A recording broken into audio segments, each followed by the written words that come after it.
ಈ ಕಾರ್ಯಕ್ರಮದ ಅಧ್ಯಕ್ಷತೆಯನ್ನು ವಹಿಸಿರುವಂಥ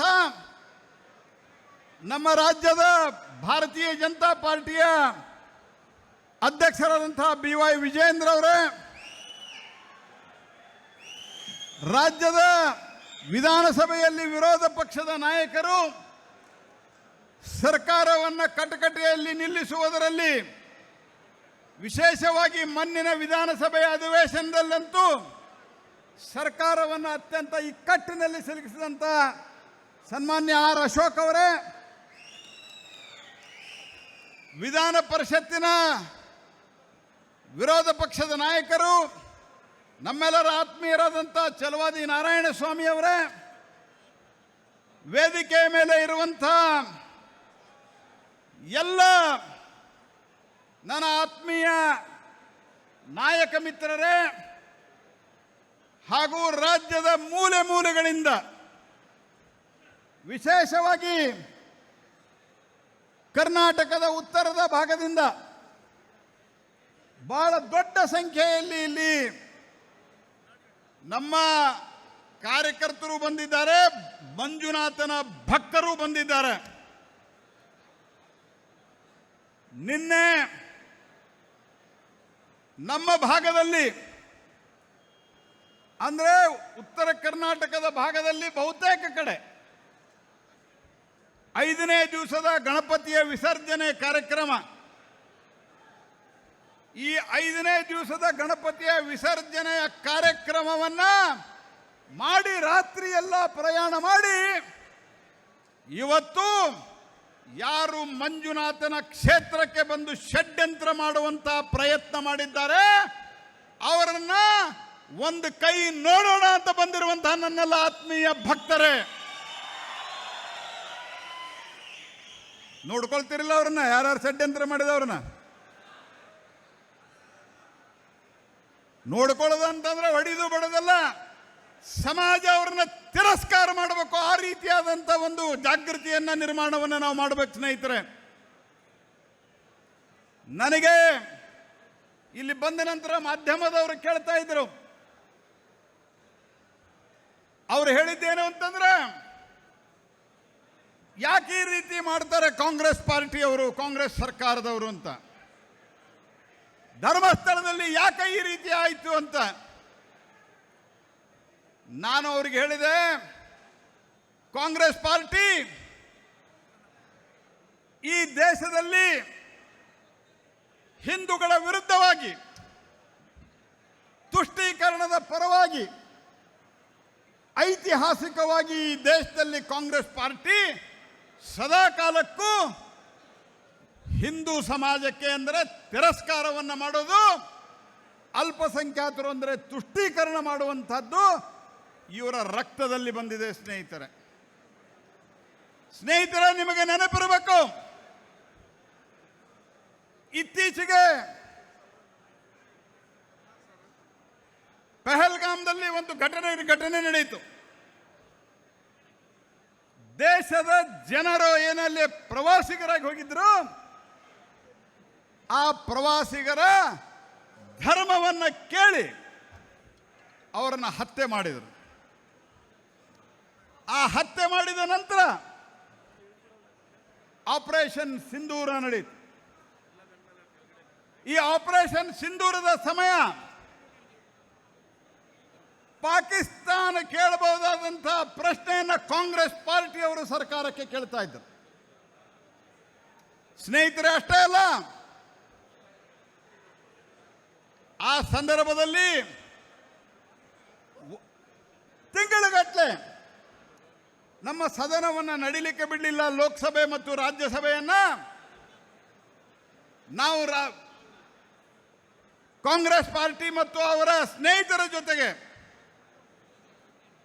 ಹೇಗೆ ಸದನವನ್ನು ನಡೆಸಬೇಕು ಅಂತ ಕೇಳಿದಾಗ ಅವ್ರು ಹೇಳಿದರು, ಮೊದಲು ಆಪರೇಷನ್ ಸಿಂಧೂರ ಚರ್ಚೆ ಆಗಬೇಕು ಅಂತ ಹೇಳಿ.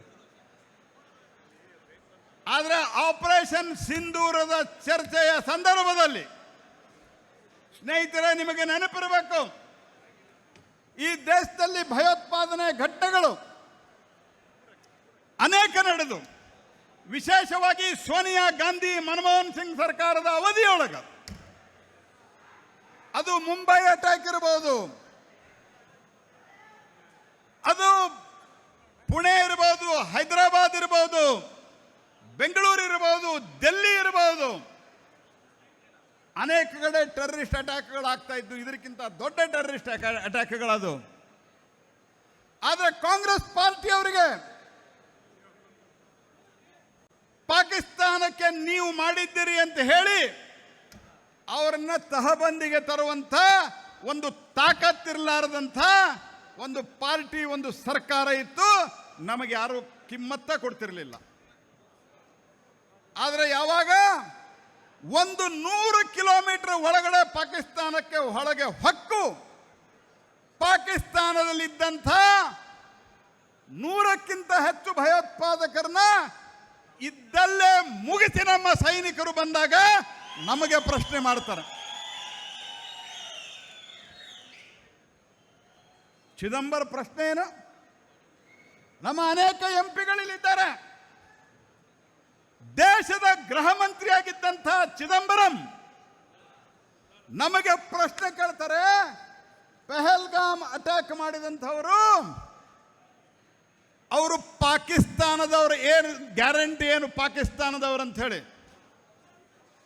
ಅಂದ್ರೆ ಕಾಂಗ್ರೆಸ್ ಪಾರ್ಟಿ ಹಿಂದೆ ಮುಂಬೈ ಬ್ಲಾಸ್ಟ್ ನಡೆದಾಗ ಪಾಕಿಸ್ತಾನವನ್ನು ಸೇಫ್ ಮಾಡಲಿಕ್ಕೆ ಪ್ರಯತ್ನ ಮಾಡಿತ್ತು, ಪಾಕಿಸ್ತಾನವನ್ನು ಉಳಿಸ್ಲಿಕ್ಕೆ ಪ್ರಯತ್ನ ಮಾಡಿತ್ತು. ಏನು ಹೇಳಿದ್ರು ಅವಾಗ? ನಮ್ಮ ಸಮಾಜದ, ನಮ್ಮ ದೇಶದ, ನಮ್ಮ ಜನರ ಜ್ಞಾಪಕ ಶಕ್ತಿ, ನೆನಪಿನ ಶಕ್ತಿ ಕಮ್ಮಿ. ಅವಾಗ ಏನು ಹೇಳಿದ್ರು? ಮುಂಬೈ ಟೆರರಿಸ್ಟ್ ಅಟ್ಯಾಕ್ ಮಾಡಿದಂಥವರು ಹಿಂದೂ ಟೆರರಿಸ್ಟ್ಗಳು ಅಂತ ಹೇಳಿದರು. ನಾನು ಈ ಒಂದು ಹಿನ್ನೆಲೆ ಯಾಕೆ ಹೇಳ್ತಾ ಇದ್ದೇನೆ ಅಂತಂದ್ರೆ, ಪಾಕಿಸ್ತಾನಕ್ಕೆ ಸೇಫ್ ಮಾಡುವಂತಹ ಪ್ರಯತ್ನವನ್ನು ಮಾಡಿದರು. ಹಿಂದೂಸ್ತಾನವನ್ನು, ಹಿಂದೂ ಸಮಾಜವನ್ನು ತಿರಸ್ಕಾರ ಮಾಡಿ ತಮ್ಮ ವೋಟ್ ಬ್ಯಾಂಕಿಗಾಗಿ ಪಾಕಿಸ್ತಾನಕ್ಕೆ ಸಹಾಯ ಮಾಡುವಂತಹ ಪ್ರಯತ್ನವನ್ನು ಮಾಡಿದರು. ಅದೇ ಸಂದರ್ಭದಲ್ಲಿ ಬಾಟ್ಲಾ ಹೌಸ್ನಲ್ಲಿ ಒಂದು ಪ್ರಕರಣ ನಡೆದಿತ್ತು. ಆ ಪ್ರಕರಣದಲ್ಲಿ ಮೋಹನ್ ಚಂದ್ ಶರ್ಮಾ ಅಂತ ಹೇಳಿ ಒಬ್ಬ ಇನ್ಸ್ಪೆಕ್ಟರ್ ಟೆರರಿಸ್ಟ್ಗಳನ್ನು ಹೊಡ್ಲಿಕ್ಕೆ ಹೋಗಿ ಸತ್ತೋದ್ರು. ಒಬ್ಬ ಟೆರರಿಸ್ಟ್ ಸತ್ತರೆ ಸೋನಿಯಾ ಗಾಂಧಿ ಟೆರರಿಸ್ಟ್ ಸತ್ತದ್ದಕ್ಕೆ ಕಣ್ಣೀರು ಹಾಕಿದ್ರು. ನಮ್ಮ ದೇಶದ ವೀರ ಜವಾನ ಮೋಹನ್ ಚಂದ್ ಶರ್ಮಾ ಸತ್ತದ್ದಕ್ಕೆ ಕಣ್ಣೀರು ಹಾಕಲಿಲ್ಲ. ಆದರೆ ಮೋದಿ ಸರ್ಕಾರ ಬಂದಾಗ ಸರ್ಜಿಕಲ್ ಸ್ಟ್ರೈಕ್ ಆಯಿತು. ಮೋದಿ ಸರ್ಕಾರ ಬಂದ ಮೇಲೆ ಏರ್ ಸ್ಟ್ರೈಕ್ ಆಯಿತು. ಮೋದಿ ಸರ್ಕಾರ ಬಂದ ಮೇಲೆ ಆಪರೇಷನ್ ಸಿಂಧೂರ ಆಯಿತು. ಆಪರೇಷನ್ ಸಿಂಧೂರ ಆದಮೇಲೆ ಪ್ರಶ್ನೆ ನಮಗೆ ಕೇಳ್ತಾರೆ, ಎಷ್ಟು ವಿಮಾನ ಬಿದ್ದು, ಎಷ್ಟು ವಿಮಾನ ಹೋದು ಅಂತ ಹೇಳಿ. ಇದರ ಅರ್ಥ ಏನು? ಪಾಕಿಸ್ತಾನಕ್ಕೆ ಸಹಾಯ ಮಾಡುವಂತಹ ಉದ್ದೇಶ ಕಾಂಗ್ರೆಸ್ ಪಾರ್ಟಿ ಹೊಂದಿದೆ ಅನ್ನುವಂಥದ್ದು ಬಹಳ ಸ್ಪಷ್ಟವಾಗ್ತದೆ. ತುಷ್ಟೀಕರಣದ ರಾಜಕಾರಣಕ್ಕಾಗಿ ಯಾವ ರೀತಿ ನಡೀತು? ನಾವು ಯಾವಾಗ ಟೆರರಿಸ್ಟ್ಗಳ ಮೇಲೆ ಬಾಂಬ್ ಹಾಕಿ ಬಂದ್ವಿ, ಆವಾಗ ವಾಪಸ್ ನಮ್ಮ ಮೇಲೆ ಅಟ್ಯಾಕ್ ಮಾಡ್ತೀವಿ ಅಂತ ಹೇಳಿದರು. ಯಾವಾಗ ಅವರು ಅಟ್ಯಾಕ್ ಮಾಡ್ತಾರೆ ಅಂತ ಗೊತ್ತಾಯಿತು, ಅವರ ಎಲ್ಲ ಏರ್ ಬೇಸ್ಗಳನ್ನು ನಾವು ಧ್ವಂಸ ಮಾಡಿದ್ವಿ. ಆವಾಗ ಪಾಕಿಸ್ತಾನದವರು ಹೇಳಿದರು, ನಾವು ನಮಾಜ್ ಮಾಡಿ ಬಂದು ಭಾರತದ ಮೇಲೆ ಅಟ್ಯಾಕ್ ಮಾಡ್ಬೇಕಂತ ಮಾಡಿದ್ವಿ. ಅಷ್ಟ್ರಾಗ ಅವ್ರು ನಾವು ನಮಾಜ್ ಮಾಡಿದ್ರಾಗ ನಮ್ಮ ಏರ್ ಬೇಸ್ಗಳನ್ನ ಖಲಾಸ್ ಮಾಡಿದ್ರು ಅಂತ ಹೇಳಿದರು. ಇದು ಇವತ್ತು ಭಾರತ ಸರ್ಕಾರದ ತಾಕತ್ತಾದರೆ ಸ್ನೇಹಿತರೆ, ಕಾಂಗ್ರೆಸ್ ಪಾರ್ಟಿಯವರು ನಮಗೆ ಪ್ರೂಫ್ ಕೇಳ್ತಾರೆ. ಕಾಂಗ್ರೆಸ್ ಪಾರ್ಟಿಯವರು ಆರ್ಟಿಕಲ್ 370 ಬಂದಾಗ ನಾನು ಈ ದೇಶದ ಪಾರ್ಲಿಮೆಂಟ್ ಅಫೇರ್ಸ್ ಮಂತ್ರಿಯಾಗಿದ್ದೆ. ಏನು ಕೇಳಿದ್ರು? ಅವ್ರ ಹೇಳಿಕೆ ಏನಿತ್ತು? ಪಾಕಿಸ್ತಾನದ ಹೇಳಿಕೆ ಇತ್ತು. ಪಾಕಿಸ್ತಾನದ ಹೇಳಿಕೆ ಇದು ಬ್ಲ್ಯಾಕ್ ಡೇ ಅಂತ. ಕಾಂಗ್ರೆಸ್ ಪಾರ್ಟಿಯ ಹೇಳಿಕೆ ಇತ್ತು, ಇದು ಬ್ಲ್ಯಾಕ್ ಡೇ ಅಂತ. ವಕ್ಫನ್ನು ವಿರೋಧ ಮಾಡಿದ್ರು. ಶಾಬಾನು ಪ್ರಕರಣ, ಟ್ರಿಪಲ್ ತಲಾಕ್, CIA, ಈ ಎಲ್ಲ ಘಟನೆಗಳನ್ನು ನಾನು ನಿಮಗೆ ಯಾಕೆ ನೆನಪು ಮಾಡಿಕೊಡ್ತೀನಿ ಅಂದ್ರೆ, ಈ ದೇಶದಲ್ಲಿರುವಂತಹ ಬಹುಸಂಖ್ಯಾತರ ವಿರುದ್ಧವಾಗಿ ಕಾಂಗ್ರೆಸ್ ಪಾರ್ಟಿ ಷಡ್ಯಂತ್ರ ಮಾಡ್ತಾನೆ ಬಂದಿದೆ ಸ್ನೇಹಿತರೆ. ಯಾವಾಗಲೂ ಷಡ್ಯಂತ್ರ ಮಾಡ್ತಾ ಬಂದಿದೆ. ಆ ಷಡ್ಯಂತ್ರದ ಒಂದು ಭಾಗ ಇವತ್ತು ಧರ್ಮಸ್ಥಳದಲ್ಲಿ ನಡೀತಾ ಇರುವಂತಹ ಪ್ರಕರಣ ಸ್ನೇಹಿತರೆ. ಯಾವ್ಯಾವ ರೀತಿ ಮಾಡಿದ್ರು? ಶನಿ ಸಿಂಗರಾಪುರದಲ್ಲಿ ಘಟನೆ, ಶಬರಿಮಲೆನ ಕೇರಳದ ಇನ್ಚಾರ್ಜ್ ಇದ್ದೆ. ಶಬರಿಮಲೆಯಲ್ಲಿ ಏನಾದರೂ ಮಾಡಿ ಆ ಶ್ರದ್ಧೆಯನ್ನು ಭಂಗ ಮಾಡಬೇಕನ್ನುವಂಥ ಪ್ರಯತ್ನ. ಶಬರಿಮಲೆಯಲ್ಲಿ ಅದೇ ರೀತಿಯಾಗಿ ಶನಿ ಸಿಂಗರಾಪುರದಲ್ಲಿ, ಈಗ ಧರ್ಮಸ್ಥಳದಲ್ಲಿ ಆಗಿದ್ದೇನೋ SIT ಮಾಡ್ತೀವಂದ್ರು.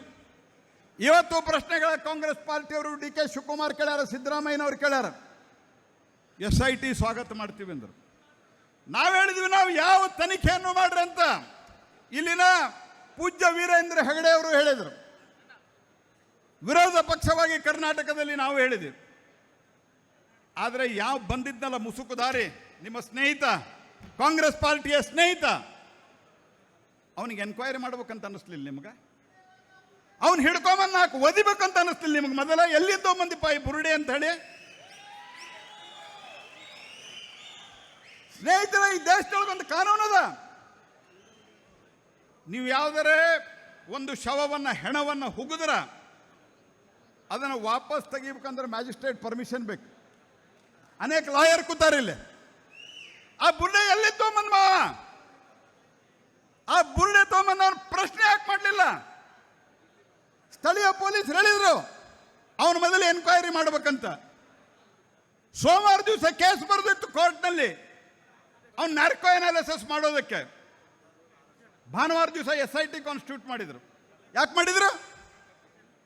ಯಾವ ಕಾರಣಕ್ಕಾಗಿ ಮಾಡಿದ್ರು? ನೀವು ಮೂರು ಸೀನಿಯರ್ IPS ಆಫೀಸರ್ಗಳನ್ನು ಬಿಟ್ಟು ಇಡೀ ಧರ್ಮಸ್ಥಳದಲ್ಲಿ ಬಾಹುಬಲಿ ಬೆಟ್ಟ ಸಹಿತ ಎಲ್ಲ ಕಡೆ ನೀವು ತೆಗೆದಿರಲ್ಲ. ಬೇರೆ ಎಲ್ಲರೂ ಹೋಗಿ ಮಾಡ್ರಿ ನೋಡೋಣ. ನಾವೆಲ್ಲರೂ ಹೇಳ್ತೀವಿ, ನಾವು ಒಂದು ಕಡೆ ಇನ್ನೊಂದು ಧರ್ಮದ ಜಾಗದಲ್ಲಿ, ಇನ್ನೊಂದದವರ ಸಮಾಜದವರ ಜಾಗದಲ್ಲಿ, ಅವರ ಶ್ರದ್ಧಾ ಭೂಮಿಯಲ್ಲಿ ನಾನು ಯಾರನ್ನೊಬ್ಬನ ಹುಗಿದೀನಿ ಅಂತೀನಿ. ದರ್ಗಾದಾಗಂತೂ ಎಲ್ಲರೂ ಹುಗ್ದ ಇರ್ತಾರೆ. ಅಣ್ಣ ನಾನೊಂದು ಇನ್ನೊಂದು ಹುಗ್ದೀನಿ ಅಂತೀನ. ಹೋಗಿ ಆಗಿರಿ ನೋಡೋಣ ನಿಮ್ಮ ತಾಕತ್ತಿದ್ರೆ. ಹಿಂದೂಗಳಂದ್ರೆ ಕೆಳವ್ರಿಲ್ಲ. ಅಗದ್ರಪ್ಪ ಹೋಗ್ಲಿ, ಅವ ಒಂದಂದ ತೆಗೆದ್ರು, 2 ಆತು, 3 ಆತು, 17 ಆದ್ರು ರೀ.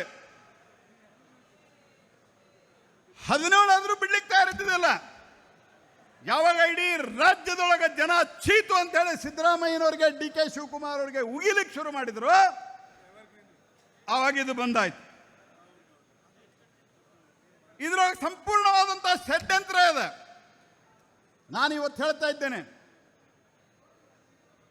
ವಿಶೇಷವಾಗಿ ದೇಶದಲ್ಲಿಯೂ ಆಯಿತು ಮತ್ತು ಕಳೆದ 30-40 ವರ್ಷಗಳಿಂದ ಸದಾನಂದ ಗೌಡರು ಇಲ್ಲಿ ಹಿರಿಯರಾಗಿ ಸಾಕ್ಷಿ ಇದ್ದಾರೆ. ಸುಮಾರು 30-40 ವರ್ಷದಿಂದ ದಕ್ಷಿಣ ಕನ್ನಡದಲ್ಲಿ ಏನು ಪ್ರಯತ್ನ ಮಾಡಿದ್ರು, ಭಾರತೀಯ ಜನತಾ ಪಾರ್ಟಿಯನ್ನು ಹಿಂದುತ್ವದ ಪರವಾಗಿರುವಂತಹ ಏಕೈಕ ಪಾರ್ಟಿ, ಈ ಪಾರ್ಟಿಯನ್ನು ಹಿಮ್ಮೆಟ್ಟಿಸಲಿಕ್ಕೆ ಸಾಧ್ಯ ಆಗಲಿಲ್ಲ ಸ್ನೇಹಿತರೆ. ಆ ಕಾರಣಕ್ಕಾಗಿ ಇಲ್ಲಿನ ದೇವಸ್ಥಾನಗಳು, ಇಲ್ಲಿನ ಶ್ರದ್ಧಾ ಕೇಂದ್ರಗಳು, ಇಲ್ಲಿನ ನಮ್ಮ ಸಮಾಜದಲ್ಲಿರುವಂಥ ನಮ್ಮ ಧಾರ್ಮಿಕ ಮುಖಂಡರ ಅವರ ನಡವಳಿಕೆಯ ಮೇಲೆ ಪ್ರಶ್ನೆ ಚಿಹ್ನೆಯನ್ನು ಹಾಕಿದ್ರೆ ಹಿಂದುತ್ವ ಅಳಗಾಡಬಹುದು ಅನ್ನುವಂಥ ಒಂದು ದುಷ್ಟ ವಿಚಾರದಿಂದ ಇವತ್ತು ನಮ್ಮ ದೇಶದೊಳಗ ಏನು ಕಾಂಗ್ರೆಸ್ ಪಾರ್ಟಿ ಅಂತಿದೆ, ಈ ಕಾಂಗ್ರೆಸ್ ಪಾರ್ಟಿ ದೇಶದ ವಿಭಜನೆಯ ಕಾಲದಿಂದ ಒಂದು ವರ್ಗದ ಪರವಾಗಿ ನಿಂತು, ಇವ್ರದ್ದು ಥಿಯರಿ ಏನದ? Vote bank. ಇವರ ಧ್ಯೇಯ ಏನದ? ಡೆಮೋಕ್ರಸಿ ಒಳಗೆ ಒಂದು ಮಾತು ಹೇಳ್ತಾರೆ, for the people, by the people, to the people ಅಂತ. ಇವರು for the vote bank, to the vote bank, by the vote bank ಇವರು. ಸ್ನೇಹಿತರೆ, ಇವತ್ತು ನಾವು ಒಂದು ನಿರ್ಣಯಕ್ಕೆ ಬರಬೇಕಾಗಿದೆ. ಈ ರೀತಿಯಾಗಿ ಯಾರು ನಡ್ಕೊಳ್ತಾರೆ ಮತ್ತು ಇವರಿಗೆ ಗೊತ್ತಿಲ್ಲ, ಇಲ್ಲಿ ಕೇವಲ ಒಂದು ವರ್ಗದವರು ಬರೋದಿಲ್ಲ.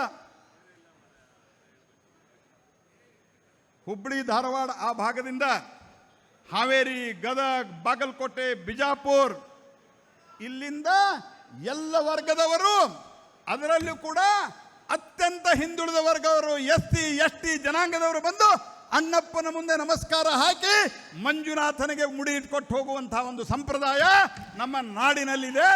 ಆ ಮಂಜುನಾಥನ, ಆ ಅಣ್ಣಪ್ಪ ಸ್ವಾಮಿಯ ಪ್ರಭಾವವನ್ನು ಕಮ್ಮಿ ಮಾಡಬೇಕು. ಪಾಪ ಇಲ್ಲ ಪುಣ್ಯ ಇಲ್ಲ ಹಿಂದೂದಲ್ಲಿ ಅಂತೇಳಿ ತೋರಿಸಿ ನಮ್ಮ ಸಮಾಜವನ್ನು ಒಡಿಬೇಕು, ಶ್ರದ್ಧೆ ಕಮ್ಮಿ ಮಾಡಬೇಕು. ಇಡೀ ದೇಶದಲ್ಲಿ ಇದನ್ನೇ ತೋರಿಸ್ತಾ ಹೋಗಬೇಕನ್ನುವಂಥ ಒಂದು ಬಹುದೊಡ್ಡ ಷಡ್ಯಂತ್ರ ಇದರಲ್ಲಿ ಇದೆ ಸ್ನೇಹಿತರೆ. ಹಾಗಾಗಿ ಈಗ ಹೊಸದಾಗಿ ಶುರು ಮಾಡ್ಯಾರ. ಮೈಸೂರದ ಚಾಮುಂಡೇಶ್ವರಿ ಬೆಟ್ಟ ಅದು ಹಿಂದೂಗಳದಲ್ಲಂತ.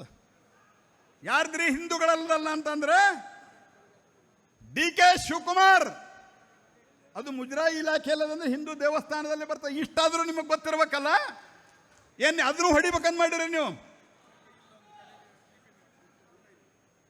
ಅಲ್ಲೇ ಒಂದು ಯಾವುದೋ ಬೆಟ್ಟವನ್ನ ಯೇಸು ಬೆಟ್ಟ ಅಂತ ಮಾಡ್ಲಿಕ್ಕೆ ಹೊಟ್ರು, ತಲಾಂತರದಿಂದ ಇದ್ದಂಥದ್ದನ್ನ ರಾಮನಗರದಾಗ ಕಪಾಲಿ ಬೆಟ್ಟ.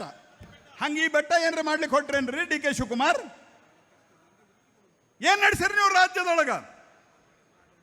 ನಾನು ನಿಮಗೆ ಹೇಳಲಿಕ್ಕೆ ಬಯಸ್ತೀನಿ ಸ್ನೇಹಿತರೆ, ಮತ್ತು ನಿಮ್ಮ ಮೂಲಕ ಕಾಂಗ್ರೆಸ್ ಪಾರ್ಟಿಗೆ, ಸೋನಿಯಾ ಗಾಂಧಿಗೆ ಹೇಳಲಿಕ್ಕೆ ಬಯಸ್ತೀನಿ. ರಾಹುಲ್ ಗಾಂಧಿಗಂತೂ ನಾ ರಾಹುಲ್ ಗಾಂಧಿ ಹೆಸರು ಯಾಕೆ ತಗೊಂಡಿಲ್ಲ ಅಂತ ಕೆಲವ್ರಿಗೆ ಅದು ತಿಳಿದೇ ಇಲ್ಲ ಏನು ಹೇಳೋದು. ಹಾಗಾಗಿ ನಾನು ಸೋನಿಯಾ ಗಾಂಧಿಗೆ ಹೇಳಲಿಕ್ಕೆ ಬಯಸ್ತೀನಿ, ನಿಮ್ದು ಈ ನಾಟಕ ನಡೆಯೋದಿಲ್ಲ. ಇವತ್ತು ದೇಶದಲ್ಲಿ ಹಿಂದುತ್ವ ಮತ್ತು ಹಿಂದುತ್ವದ ಪರವಾಗಿರುವಂಥ ಕೋಟ್ಯಾಂತರ ಜನ ತಯಾರಾಗಿದ್ದಾರೆ. ನಮ್ಮ ವಿಚಾರಧಾರೆಯನ್ನು ಜನ ಒಪ್ಪಲಿಕ್ಕೆ ತಯಾರಾಗಿದ್ದಾರೆ ಸ್ನೇಹಿತರೆ. ನಿಮ್ಮಂಗೆ ಬಾಂಬ್ ಹಾಕಿದ್ರೆ ನಾವು ಡೋಜಿಯರ್ ಕೊಟ್ಕೋತ ಕೂಡುವಂಥ ಜನ ಅಲ್ಲ ನಾವು. ನಿಮ್ಮಂಗೆ ನಾವು ಆಳ್ಕೋತ ಹೋಗಿ ಅಮೇರಿಕಾದ ಕಡೆ ಹೋಗುವಂಥ ಜನ ಅಲ್ಲ ನಾವು. ಕಾಶ್ಮೀರದಾಗ ಯಾಸೀನ್ ಮಲ್ಲಿಕನ್ ಜೋಡಿ ಶೇಕ್ ಹ್ಯಾಂಡ್ ಮಾಡುವಂಥ ಜನ ನಾವಲ್ಲ. ಟೆರರಿಸ್ಟ್ಗಳಿಗೆ ಬಿರಿಯಾನಿ ತಿನ್ನಿಸುವಂಥ ಜನ ಅಲ್ಲ. ಈ ದೇಶದ ಮೇಲೆ ಕಣ್ಣು ಕೆತ್ತಗದು ನೋಡಿದ್ರೆ ಆ ಕಣ್ಣನ್ನು ಕಿತ್ತಿ ಹಾಕುವಂತಹ ಶಕ್ತಿ ಇವತ್ತು ಭಾರತಕ್ಕೆ ಬಂದಿದೆ ಸ್ನೇಹಿತರೆ. ಹಾಗಾಗಿ ನಿಮ್ಮ ಆಟ ನಡೆಯೋದಿಲ್ಲ. ಸಿದ್ದರಾಮಯ್ಯನವರ ಸರ್ಕಾರ ನಿಮ್ದು ಅಲ್ಟ್ರಾ ಲೆಫ್ಟಿಸ್ಟ್ ಸರ್ಕಾರ ಇರಬಹುದು, ಇರೋದಷ್ಟೇ ಹೆಸರಿಗೆ ಕಾಂಗ್ರೆಸ್, ಇದು ಹೆಸರು ಸಿದ್ದರಾಮಯ್ಯ. ಆದ್ರೆ ಸಿದ್ಧನೂ ಇಲ್ಲ, ರಾಮನೂ ಇಲ್ಲ ಅವರ ಮನಸ್ಸಿನಲ್ಲಿ. ಹಾಗಾಗಿ ಇವತ್ತು ಈ ಜಾಗೃತಿ ಸಮಾವೇಶವನ್ನ ನಮ್ಮ ರಾಜ್ಯದ ಅಧ್ಯಕ್ಷರು, ನಮ್ಮ ರಾಜ್ಯದ ಇಬ್ಬರು ವಿರೋಧ ಪಕ್ಷದ ನಾಯಕರು ಇಷ್ಟೊಂದು ದೊಡ್ಡ ಪ್ರಮಾಣದಲ್ಲಿ ಇವತ್ತು ಮಾಡಿದ್ದಾರೆ. ದೇಶದ ಹಿತದ ದೃಷ್ಟಿಯಿಂದ ಮೇಲೆ ನಮ್ಮ ಸರ್ಕಾರ ಇದೆ. ನಾನು ನಮ್ಮ ಪೂಜ್ಯ ಖಾವಂದರಿಗೂ ಹೇಳಲಿಕ್ಕೆ ಬಯಸ್ತೀನಿ, ಯಾರೇನೇ ಪ್ರಯತ್ನ ಮಾಡಲಿ, ನಿಮಗೆ ಅಣ್ಣಪ್ಪನ ಆಶೀರ್ವಾದ ಇದೆ, ಮಂಜುನಾಥನ ಅನುಗ್ರಹ ಇದೆ, ಇಷ್ಟೊಂದು ಜನರ ಭಕ್ತರ ಬೆಂಬಲ ಇದೆ. ಇಲ್ಲೆಲ್ಲದರ ಸಲುವಾಗಿ ಇದರ ಎಲ್ಲದರ ಜೊತೆಗೆ ಮೇಲೆ ಮೋದಿ ಸರ್ಕಾರ ಇದೆ ಅನ್ನುವಂಥ ಸಂಗತಿಯನ್ನು ನಾನು ಹೇಳಲಿಕ್ಕೆ ಬಯಸ್ತೇನೆ ಸ್ನೇಹಿತರೆ. ಆ ಕಡೆ ನಾನು ಹೇಳ್ತಾ ಇದ್ದೆ ಚಾಮುಂಡಿ ಬೆಟ್ಟದ ಜೊತೆಗೆ ಈಗ ಮುಸ್ತಾಕ್ ಬಾನೂನ್ ಕರ್ಕೊಂಬಂದು ಆ ದೀಪಾ ಬಸ್ತಿನ ಬಿಟ್ರೆ ಎಲ್ಲೋ ಪಾಪ ಬಂದು ದೀಪಾ ಬಸ್ತಿನ ಹಾಕ್ಬಿಟ್ರಿ. ಅವ್ರು ಹಿಂದೂ. ಮುಸ್ತಾಕ್ ಬಾನು ಏನು ಹೇಳಿದ್ರು? ನೀವು ಅರಿಶಿಣ ಕುಂಕುಮ ಹಾಕಿ ನೀವು ಚಾಮುಂಡೇಶ್ವರಿಯನ್ನ ನೀವು ದೇವತೆಯನ್ನಾಗಿ ಮಾಡಿಬಿಟ್ರಿ, ನಾವು ಕನ್ನಡ ಹೆಂಗೆ ಕಲಿಬೇಕಂತ ಕೇಳ್ಬೇಕಪ್ಪ ಇವ್ರ ಕಡೆಯಿಂದ. ಭುವನೇಶ್ವರಿಯನ್ನ ನಾವು ಹೆಂಗೆ ಒಪ್ಕೋಬೇಕಂತ. ಇಲ್ಲಿನ ಅನ್ನ ತಿಂತಾರ, ಕಾವೇರಿ ನೀರು ಕುಡಿತೀರಿ, ನಾಚಿಕ್ ಬರೋದಿಲ್ಲ ನಿಮ್ಗೆ ಹಿಂಗೆ ಮಾತಾಡಿ. ಮತ್ತೆ ಇವತ್ತು ನೀವು ಬಂದಲ್ಲಿ ಉದ್ಘಾಟನೆ ಮಾಡ್ತೇನೆ ಅಂತ ಹೇಳ್ತೀರಿ. ನಾವು ಉದ್ಘಾಟನೆ ಮಾಡೋಕ್ಕೂ ನಾ ಪ್ರೆಸ್ ಸ್ಟೇಟ್ಮೆಂಟ್ ಕೊಟ್ಟೇನೆ. ಉದ್ಘಾಟನೆ ಮಾಡೋದಕ್ಕೂ ಅಭ್ಯಂತರಿಲ್ಲ, ಕ್ಷಮೆ ಕೇಳ್ರಿ. ನಾನು ಭುವನೇಶ್ವರಿ ಮಾತೆಯನ್ನು ಒಪ್ತೀನಿ, ಚಾಮುಂಡಿ ಮಾತೆಯನ್ನು ಒಪ್ತೀನಿ. ನಾನು ಚಾಮುಂಡಿ ಮಾತೆಗೆ ತಲೆಬಾಗಿ ನಮಸ್ಕಾರ ಮಾಡಿ ಉದ್ಘಾಟನೆ ಮಾಡ್ತೀನಿ ಅಂತ ಘೋಷಣೆ ಮಾಡ್ರಿ. ನಾವು ನಿಮ್ಮನ್ನು ಬಂದು ಸ್ವಾಗತ ಮಾಡ್ತೀವಿ. ನಿಮ್ಮ ಏನು ಬೇಕಾದ್ ಮಾಡಿದ್ರೆ ನಡೀತದೆ ಅಂತ ತಿಳ್ಕೊಂಡ್ರಿ ದೇಶದಾಗ ನೀವು. ಆ ಕಾಲ ಹೋತದು. ನೆಹರು ಕಾಲ, ರಾಜೀವ್ ಗಾಂಧಿ ಕಾಲ, ಶಾಬಾನು ಪ್ರಕರಣದಾಗ ಬೇಕಾದಂಗೆ ತಿದ್ದೆ ಆಗ್ತಾನೆ. ಇವ್ರ ಕಾಲದಾಗ ಒಂದು ಕಾನೂನು ಮಾಡಿದ್ರು. ಯಾವ ರೀತಿ ಹಿಂದೂ ವಿರೋಧಿ ಮನಸ್ಥಿತಿ ಅದ ಅಂತಂದ್ರೆ ಅನೇಕರಿಗೆ ಗೊತ್ತಿಲ್ಲ. ಇಲ್ಲಿ ಚಲುವಾದಿ ನಾರಾಯಣ ಸ್ವಾಮಿ ಅವರ ಒಂದು ಕಾನೂನು ಮಾಡಲಿಕ್ಕೆ ಹೊರಟಿದ್ರು. ಏನದು?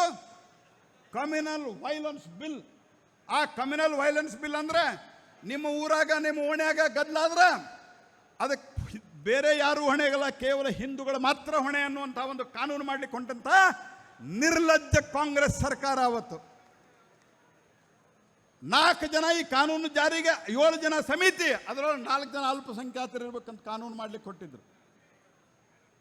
ಆ ಕಾಲದಲ್ಲಿ ಪ್ರಣವ್ ಮುಖರ್ಜಿ ಅವರು ಬಾಳಾಗಿದ್ರೆ ಗಲಾಟೆ ಆಗತ್ತಾ, ಇದರ ವಿರುದ್ಧವಾಗಿ ಜನ ಹೇಳ್ತಾರೆ ಅಂತ ಹೇಳಿದಾಗ 14ರ ನಂತರ ನಾವು ಅಧಿಕಾರಕ್ಕೆ ಬಂದ ಮೇಲೆ ಈ ಕಾನೂನು ಮಾಡ್ತೀವಿ ಅಂತ ಹೇಳಿದ್ರು. 14ರ ನಂತರ ಅಡ್ರೆಸ್ಸೇ ಸಿಗ್ತಾ ಇಲ್ಲ. 14ರ ನಂತರ ಅಲ್ಲ, ನೀವಿನ್ನು ಮುಂದೆ ಈ ದೇಶದೊಳಗೆ ನೀವು ಅಧಿಕಾರಕ್ಕೆ ಬರೋದಿಲ್ಲ ಅನ್ನುವಂಥ ಸಂಗತಿಯನ್ನು ನಾನು ಹೇಳಲಿಕ್ಕೆ ಬಯಸ್ತೇನೆ ಸ್ನೇಹಿತರೆ. ಹಾಗಾಗಿ ಜಾಗೃತಿ ಒಂದೇ ಇದಕ್ಕೆ ಪರಿಹಾರ.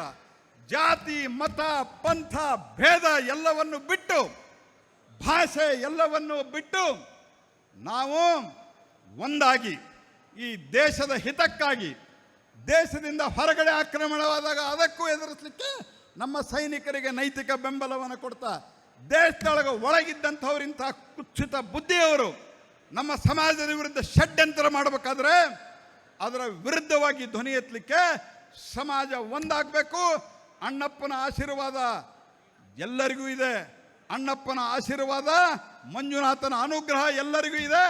ಆದರೆ ನಾವೆಲ್ಲರೂ ಸದಾಕಾಲವಾಗಿ ಜಾಗೃತವಾಗಿದ್ದು ಈ ರೀತಿಯ ಷಡ್ಯಂತ್ರಗಳನ್ನು ವಿಫಲಗೊಳಿಸುವುದೇ ನಮ್ಮೆಲ್ಲರ ಇವತ್ತು ಆದ್ಯ ಕರ್ತವ್ಯ ಆಗಬೇಕು ಅನ್ನುವಂಥ ಮಾತನ್ನು ಹೇಳ್ತಾ, ಬೋಲೋ ಭಾರತ್ ಮಾತಾ ಕಿ, ಮಂಜುನಾಥ್ ಸ್ವಾಮಿ ಕಿ, ಅಣ್ಣಪ್ಪ ಸ್ವಾಮಿ ಕಿ. ಬೋಲೋ ಭಾರತ್ ಮಾತಾ ಕಿ. ಈ ಒಂದು ಸಭಾಂಗಣ ನೋಡುವಾಗ ಎಷ್ಟು ಖುಷಿ ಆಗ್ತದೆ ಅಂದರೆ, ಇಡೀ ಸಭೆ ಕೇಸರಿಮಯ ಆಗಿದೆ ಅಂತ ಹೇಳಲಿಕ್ಕೆ ನಾನು ಅತ್ಯಂತ ಸಂತೋಷದಿಂದ ಹೇಳಲಿಕ್ಕೆ ಇಚ್ಛೆ ಪಡ್ತೇನೆ. ಇವತ್ತು ಈ ರೀತಿಯ ಒಂದು ಸಭೆಗೆ ಕಾರಣಕರ್ತರಾಗಿರುವವರು ಈ ರಾಜ್ಯದಲ್ಲಿ ಕ್ರಿಯಾಶೀಲವಾಗಿ ಪಾದರಸದಂತೆ ಓಡಾಡಿ ಭಾರತೀಯ ಜನತಾ ಪಾರ್ಟಿಯನ್ನು ಕಟ್ಟಿ ಬೆಳೆಸುವಲ್ಲಿ ಪ್ರಮುಖ ಒಂದು ನೇತೃತ್ವವನ್ನು ವಹಿಸಿರುವಂಥ ನಮ್ಮೆಲ್ಲರ ನಾಯಕರು, ಈ ರಾಜ್ಯದ ಅಧ್ಯಕ್ಷರು ಆಗಿರುವ ಸನ್ಮಾನ್ಯ BY ವಿಜೇಂದ್ರ ಅವರು ಈ ಸಂದರ್ಭದಲ್ಲಿ ನಮ್ಮನ್ನು ಉದ್ದೇಶಿಸಿ ಮಾತಾಡ್ತಾರೆ. ಎಲ್ಲರೂ ತಮ್ಮ ಹೆಗಲಲ್ಲಿ ಇರ್ತಕ್ಕಂಥ ಕೇಸರಿ ಶಾಲನ್ನು ಕೈಯಲ್ಲಿ ಇಟ್ಕೊಳ್ಬೇಕು. ಹರ ಹರ ಹರ ಹರ